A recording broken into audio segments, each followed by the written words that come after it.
रायगड जिल्ह्यातील सुधागड तालुक्यात दिवसेंदिवस नवनवीन प्रकल्प, उद्योग, फार्म हाऊस सुरू होत आहेत। या वेगवेगळ्या नव्या प्रकल्प उभारणी दरम्यान स्थानिक भूमिपुत्र आणि शेतकरी, पशुपालक यांची बडे उद्योजक, व्यावसायिक, विकासक, भांडवलदार यांच्याकडून मोठ्या प्रमाणावर मुस्कटदाबी होत असल्याच्या तक्रारीत देखील आता वाढ होत आहे। वऱ्हाड जांभूळपाडा म्हणजेच बौद्धवाडी गावाकडे मुख्य रहदारी आणि वर्दळीच्या असलेल्या नदी ओढ्यावरील पुलालगत आणि ओढ्यातच हॉरिझॉन प्रायव्हेट लिमिटेड कंपनीने बांधकाम सुरू केले असल्याचा आरोप ग्रामस्थांनी केला आहे। या बांधकामाविरोधात वऱ्हाड जांभूळपाडा बौद्धवाडी ग्रामस्थांनी आक्रमक होत नदी ओढ्यातील बांधकामे त्वरित थांबवण्याची मागणी आता केली आहे।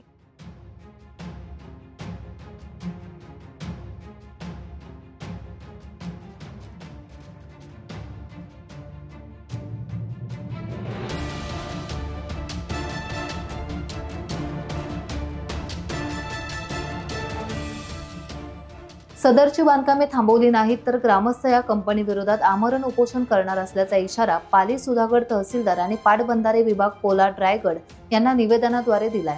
तसेच येत्या काळात आमच्या मागण्या मान्य झाल्या नाहीत तर आम्ही उग्र जनआंदोलन देखील छेडू असा इशारा ग्रामस्थांनी दिलाय। तसेच लोकांनी काय करायचे ते सांगा असा प्रश्न आता त्यांनी उपस्थित केला आहे।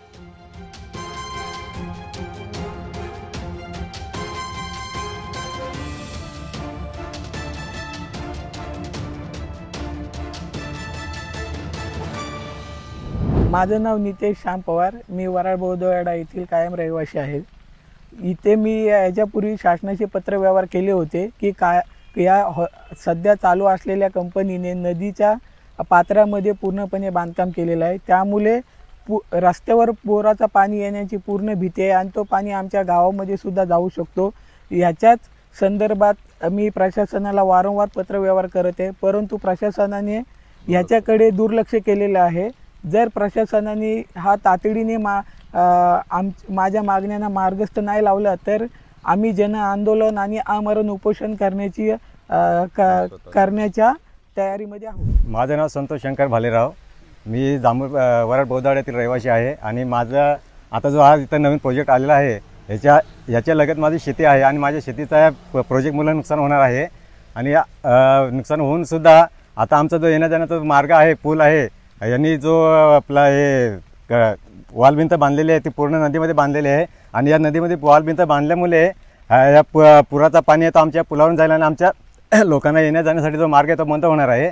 आणि हे आम्ही वारंवार तक्रार करून सुद्धा हे प्रशासनाने याला काय हे केलेलं नाही आहे आणि त्यामुळे आमचं हे जो मार्ग आहे तो बंद राहिल्यामुळे आमचं सगळं नुकसान होणार आहे। तसेच आमची शेताची जी वाट आहे ती वाट या प्रोजेक्टमुळे बंद झालेली आहे, ती तात्काळ त्यांनी आम्हाला खुली करून द्यावी असा आमचा एक हे आहे मार्ग आहे।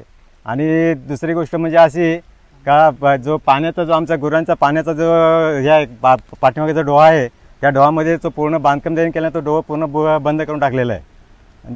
आणि आता जो आम्ही इथं बाईट घेण्यासाठी जे आलो होतो इथे एवढं मोठं चिखल झालेलं आहे, चिखलावरून आमचे दोघं तिघं सहकारी पडले खाली आणि याचा जर निर्णय त्यांनी त्वरित करावा असं आमची एक प्रशासनाकडे मागणी आहे, नाही तर आम्ही आंदोलन करू। नमस्कार, मी संतोष सोमनाथ साळुंखे वऱ्हाड बौद्ध येथे कायमस्वरूपी रहिवासी असून आमच्या गावालगत आणि आमच्या शेतीच्या लगत एक नवीन प्रोजेक्ट तयार झालेला आहे। तरी ह्या प्रोजेक्ट आमच्या गावामध्ये आला त्याबद्दल आम्ही त्याचे आभारी आहोत, आम्ही त्याचं स्वागतच करत आहोत।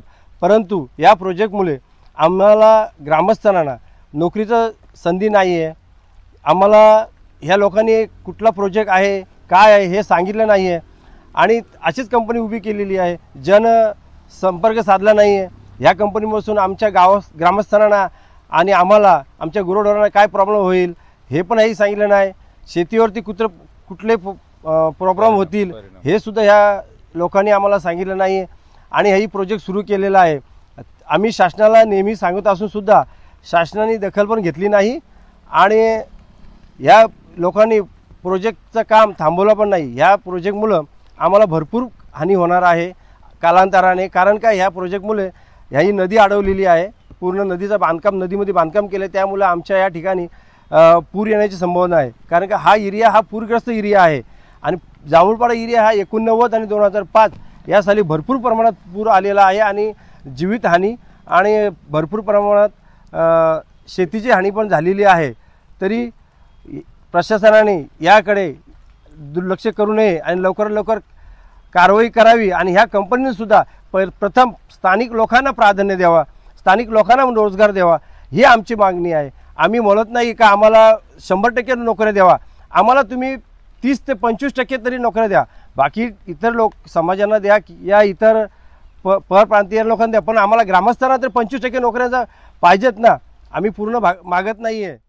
टाइम्स डिजिटलला लाईक करा, सबस्क्राईब करा, शेअर करा आणि बेल आयकॉन दाबायला विसरू नका. पाहत रहा टाइम्स डिजिटल.